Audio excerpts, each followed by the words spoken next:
This is one of those offensive performances that I'll never forget. What a game.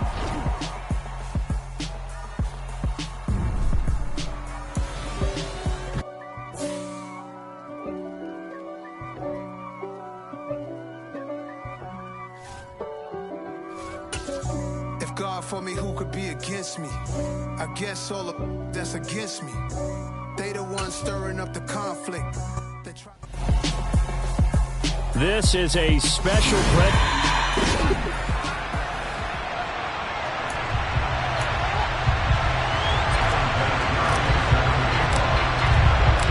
One time for old times. What do you say we play some football as we are underway from Oakland in the John Madden Legacy game?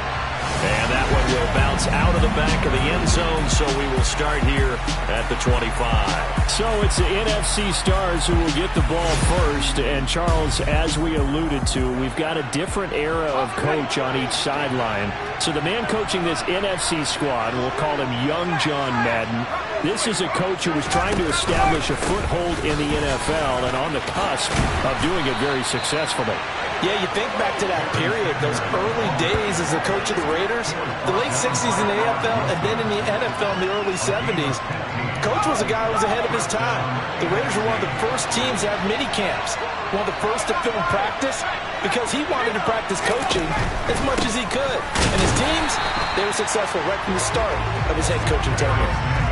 Officially nothing on that last run. They'll try again, 2nd and 10.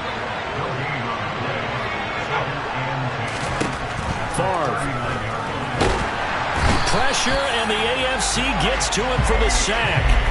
So as we mentioned at the top, let's take you through the life of John Madden. And, you know, it's very fitting that we're here back in the Bay Area, not just because John's so associated with Raider football, but also because this was where he spent his formative years.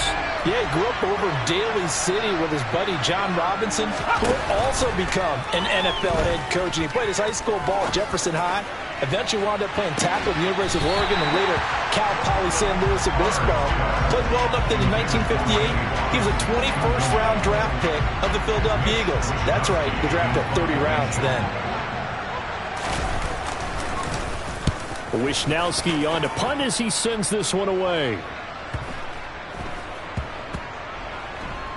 Oh, and what a play on special teams here. This is going to be down inside the 5, all the way down at the 2-yard line. And he's got to be fired up about that effort. I don't think he could have walked down and placed it any better than where he ended up putting the football.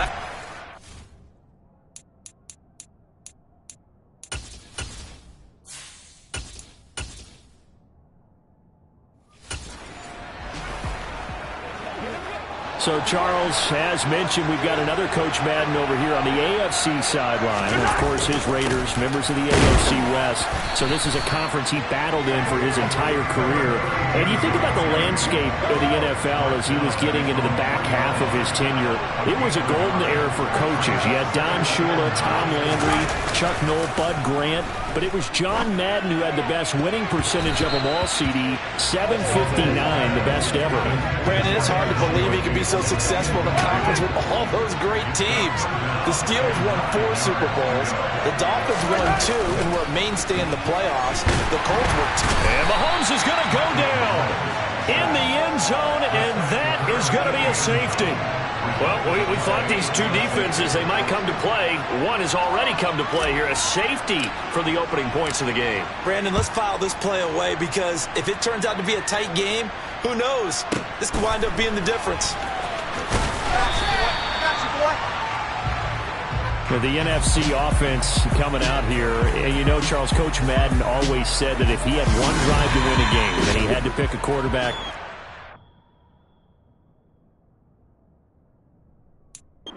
Kenny Stabler, but I think if you asked him to omit any of his Raiders players, there's a good chance the guy he'd select would be Brett Favre.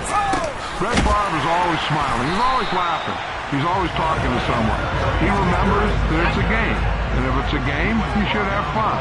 And Brandon, that always reminds me of a great movie line where one of the players was telling the coach, every time I say it's a game, you say it's a business.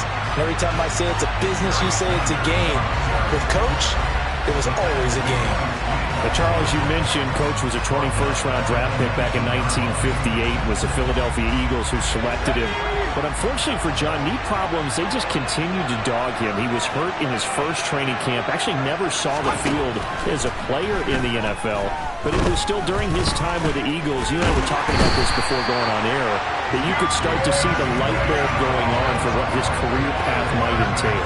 And it went on in a big way, didn't it? Because while he was rehabbing his knee, he started to spend a lot of time breaking down film with the Eagles with quarterback Norm Van Brocklin, the future Hall of Famer and future head coach in the NFL. Remember, Van Brocklin coached with the Falcons, he coached with the Vikings. And was there during that time. I think Coach Madden realized his love of football and love for teaching, combining all that together, and that meant being a football coach. So in 1960, began his coaching career at a small college south of San Luis Obispo called Allen Hancock, and then later at San Diego State University under another legendary coach, the guy that could throw it around pretty well, Doc Coryell. Now the AFC making their way out, and it's one of Coach's favorites, another local guy, Tom Brady, who will be at the controls. And boy, Coach always admired the way number 12 could run an offense, and especially his ability to stay calm under pressure. Tom Brady is a guy who's always looking downfield. He never looks at the rush. He hangs in the pocket, and he makes a throw. He's a cool guy. He's a tough guy. Let me tell you, there's no one calmer in the pocket than Tom Brady. And I know that Coach has a great appreciation for Tom Brady, who turned 45 back on August 3rd, because Coach coached a guy like him in George Blanda, who played a long time in the NFL. In this game, it features legends and active players. Tom Brady qualifies as both. Escaping the pressure right. And he's going to be sacked. They sack him back right at the midfield stripe. Multiple players getting home for the 1-yard sack. And no matter what the situation, the O-line just hates that because they feel like they didn't protect little brother back there, right? But how about this, a fake? And this is incomplete. A huge gamble, and it does not pay off. Boy, that's asking a lot of your punt team there, and they were not able to deliver. It's asking an awful lot of the punt team there, because if it's 4th and 4, 4th and 3, you've got a chance, right? That's a manageable distance to try and pick up when you're running a fake, but when that in the weight room and it's pumped up like it was, that's difficult.